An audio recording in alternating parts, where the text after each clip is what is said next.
বিসমিল্লাহির রহমানির রহিম। নবম দশম শ্রেণীর প্রিয় শিক্ষার্থী বন্ধুরা, ম্যাথ টিউটর বিডি ইউটিউব চ্যানেলের পক্ষ থেকে তোমাদের সবাইকে স্বাগত। আজ আমরা আলোচনা করব অনুশীলনী 2.2 প্রশ্ন নং 16 নিয়ে।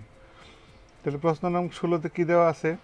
দেওয়া আছে যে যদি G of X is equal to 1 plus X square plus x to the power 4 divide by X square হয়, তবে দেখাও যে G of 1 by X square is equal to G of X square.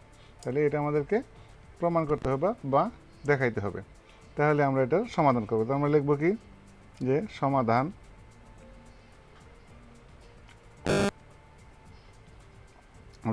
লিখব। তাহলে এখানে কি দেওয়া আছে? আমাদের দেওয়া আছে যে G of X is equal to 1 plus X square plus x to the power 4 divided by X square, এটা আমাদের দেওয়া আছে। তাহলে আমাদের কি করতে হবে? G of 1 by X square is equal to G of X square, এটা প্রমাণ করতে হবে। তাহলে আমরা এখান থেকে বাম পক্ষ নিব। প্রথমে আমরা নিব কি, left hand side. Left hand সাইডে আমাদের কি দেওয়া আছে? G of 1 by X square, 1 by X square, এটা আমাদের দেওয়া আছে। তাহলে আমরা যদি এখানে জি এর পরিবর্তে আমরা কি বসাবো? 1 বাই এক্স স্কোয়ার যদি বসাই তাহলে কি হয়? তাহলে আমরা লক্ষ্য করো, তাহলে আমরা এটার বদলে লিখতে পারি কি 1 প্লাস এক্সের পরিবর্তে কত? 1 বাই এক্স স্কোয়ার, তার উপর কি, তার উপর whole square, plus 1 by X স্কোয়ারের whole to the power 4 divided by কত? 1 বাই এক্স স্কোয়ারের হোল স্কোয়ার। তাহলে এটাতে আমরা কি পাই?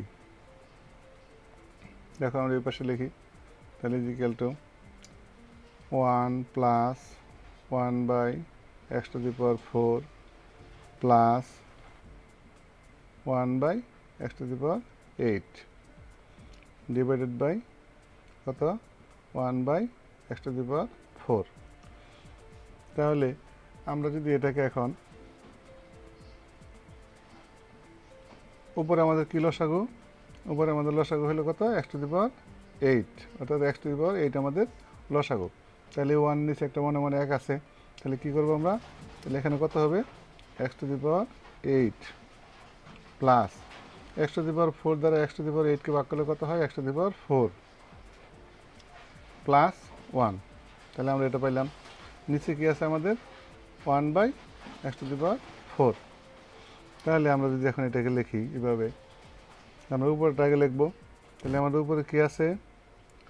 X to the power 8 plus x to the power 4 plus 1 divided by আছে কত? X to the power 8। গুণ চিহ্ন দিয়ে যদি আমরা উল্টাই দিই তাহলে আমাদের কী হবে? এক্স টু দি পাওয়ার 4 উপরে যাবে, নিচে আসবে কত? 1। তাহলে আমরা যদি এই এক্স টু দি পাওয়ার 4 দ্বারা এক্স টু দি পাওয়ার 8 কাটি তাহলে কত হয়? X to the power 4। তাহলে আমরা এখানে কত পাইলাম? দেখো, তাহলে আমাদের উপরে কি থাকলো? X to the power 8 plus x to the power 4 plus 1 divide by x to the power 4। আমরা লেফট হ্যান্ড সাইড সমান কী পাইলাম? লেফট হ্যান্ড সাইড সমান আমরা এটা পাইলাম। এখন আমরা রাইট হ্যান্ড সাইড দেখব। রাইট হ্যান্ড সাইডে কী আছে আমাদের? তাহলে আমরা যদি এখন লিখি, তাহলে আমাদের রাইট হ্যান্ড সাইডে কী আছে দেখি আমরা, ডান পক্ষে রাইট হ্যান্ড সাইডে আমাদের দেওয়া আছে জি অফ এক্স স্কোয়ার। তাহলে জি অফ কত আছে? এক্স স্কোয়ার দেওয়া আছে। তাহলে আমরা যদি আমরা এখানে বসাই তাহলে কী হবে? তাহলে 1 প্লাস এক্সের বদলে আমরা কি বসাবো? X square. তাহলে এক্স স্কোয়ারের হোল স্কোয়ার প্লাস এক্স স্কোয়ারের whole to the power 4 divided by কত? এক্স স্কোয়ারের হোল স্কোয়ার। তাহলে এটাকে যদি আমরা লিখি তাহলে দেখো এখানে কী থাকে? তাহলে 1 প্লাস এক্স স্কোয়ারের হোল স্কোয়ার করলে কত হয়? X to the power 4 plus x স্কোয়ারের হোল টু দি পাওয়ার 4 করলে কত হয়? এক্স টু দি পাওয়ার 8, নিচে কত? X to the power 4। তাহলে যদি আমরা এটাকে সাজিয়ে লিখি তাহলে আমরা কি লিখব, তাহলে x to the power 8 plus x to the power 4 plus 1 divide by x to the power 4। তাহলে আমরা রাইট হ্যান্ড সাইডে কত পাইলাম, x to the power 8 plus x to the power 4 plus 1 by x to the power 4। তাহলে আমরা right hand সাইডে যা পাইছি এবং লেফট হ্যান্ড সাইডেও ঠিক একই জিনিস পাইছি। তাহলে আমরা কি লিখতে পারি যে left hand side is equal to right hand side. অতএব কী হলো, আমাদেরকে বলা হয়েছে কি যে দেখাও যে এত ইজ ইকুয়াল টু এত। তাহলে আমরা কি করব, লিখব যে left hand side is equal to right hand side.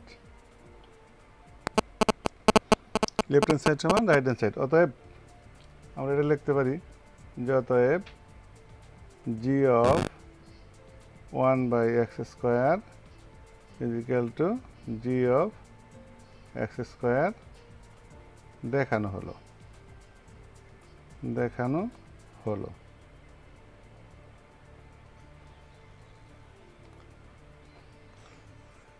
আশা করি বুঝতে পেরেছ।